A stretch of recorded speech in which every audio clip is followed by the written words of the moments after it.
Music gear is expensive. And with the not trivial list of both tools that you need and toys you might just want, it's real easy to have a couple of $1,000s disappear.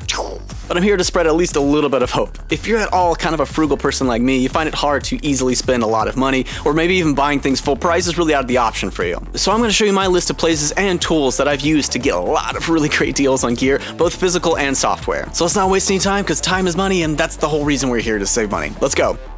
So if I was to pick one holy grail of finding cheap gear online, it's definitely Guitar Center's used website. So for starters, new gear gets added here basically every single day. And for physical items, I really have not found a better place that even comes close to matching. Most of the gear that I have in my studio came from Guitar Center used. Because if you don't mind checking this occasionally, you can really snap some stuff out at a hefty discount. But I would say maybe the coolest part of this is that it's done through Guitar Center. It's not just some individual guy out in Wisconsin or something. If you need to return an item that got shipped to you for any reason, you can just drive over to Guitar Center and return it. They're really not picky about their return policy at all. I bought mics, I bought pedals, I bought guitar amps, I've even bought guitars up there, because really if there's a problem, I can just return it. There's really not a whole lot of risk to it. And every single item they put up there, they put usually multiple pictures of that exact item, not just a generic stock image. So you can see when it says fair or good quality, you can actually see how beat up or how good a shape it is. So if you're searching for something specific, they do have a pretty big backlog, and it will be at a discount, but it won't be significantly less than anywhere else. But I find the real discounts are if you just watch it every day. So what I actually do is just have a link in my bookmarks bar right at the top of my browser and make it really easy to just kind of check in there once a day or so. And their listings are filled with mostly normal mainstream items that you'd expect them to have, but quite often they have a lot of interesting pieces of gear that aren't sold anymore or weren't sold in large quantities. For instance, this Chameleon Labs tube compressor popped up, and I was able to get this thing at a pretty hefty discount, and I hadn't ever actually heard of the item before, but I was able to find this thing has really good reviews, and I was able to get this thing at a really significant discount. So all that to say, if you're gonna pick one place to find cheap used gear, this is probably where you should start. Another bookmark I suggest you make is for Goodwill. Yeah, like the thrift store. But they actually have a full-fledged online auction site, kind of like a jankier eBay. But there's a reason why I don't have eBay on this list, and I do have Goodwill's auction site. Good deals on eBay tend to get sucked up pretty quickly because you're doing a lot of automation and bots who are way faster than you could ever click. And due to the kind of jankiness and limited popularity of Goodwill's auction site, you really don't have to deal with that nearly as much. So there still is bidding like eBay, so it's not just add to cart and you get what you want. So some of the prices that you're gonna see when you get there are a little unrepresentative of what you're actually gonna pay, but there's still a pretty hefty discount sometimes.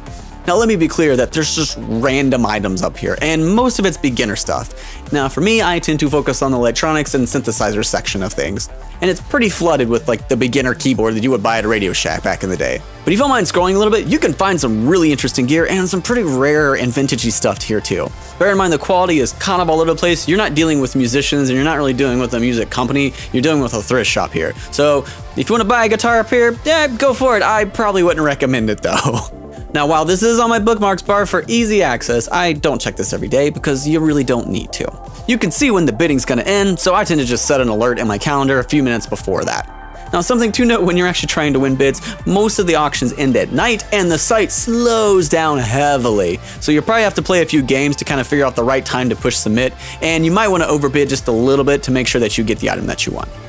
REVERB.com is no secret in the music world. It's probably kind of our main hub for buying used gear and new gear if you really want to. However, you may not be aware that there's a section of the website called the REVERB feed.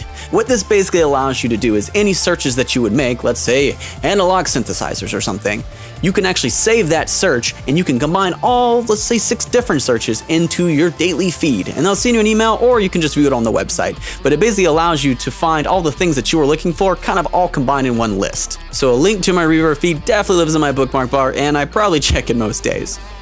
So if you hop over here to customize feed, you can see that I'm searching for a Phantom XR, but under $450. Searching for a KP3, but I want it used, and a couple of other items here. And you can get specific in the filters that you want. Just like you would search by tags and add the filters on the side, you can store that in here. But not only does it take the text searches, you can actually add the categories as well. So you notice that I have analog synths here, but I want them used and between $200 and $450. So I do recommend any specific items that are on your dream wish list that you put them in here, but I also really do recommend adding categories here. Especially in the synth world, there's a lot of cool weird synths that I haven't necessarily heard of that might be in this price range and I might really enjoy. And so instead of having to become an expert on everything that's ever created, I can just do this category search. And so when anybody adds any kind of gear that's in this category, I get to see about it. And though I'm not one who personally likes to get emails like this, I'd rather just manually check the site. You can set it up so it'll actually email you all this information in a daily or weekly digest as well. So one of the amazing tools that our corporate overlords over at Google have provided us is called Google Alerts. So in some ways this is similar to your Reverb feed, but it's kind of for the world. You basically give it a list of Google search terms that you want to be notified about when any kind of new page or blog or press release comes out. So for instance, in my specific case, I like the FabFilter plugins like we all do, and I don't own the Pro 2L limiter, but I would like to, but I don't really want to pay full price for it. And as amazing as their software is, they don't go on sale very often, and it's really not worth my time to be checking all the time. But what if we let Google do it for us? So literally all you have to do is just add an alert here, and Google will just send you an email when it comes across anything new or any new pages that have those specific keywords in it. Now you might want to be a little specific just so you don't get dinged with kind of false positives, but I found if you're specific enough, like FabFilter Pro L2 sale, I find it rarely notifies you for something that you don't actually want. And while you could add physical items here, I find this works way better for software, because most software providers will put their stuff on a pretty hefty discount if you're willing to wait for it. For me, using these places and techniques have saved me easily thousands and thousands of dollars. So I strongly recommend, especially Guitar Center. It's such a good place to shop for gear. So if you found any places to get new or used gear or software for pretty cheap, I'd love to hear about it too. Otherwise, I'll catch you next time. Go make some art.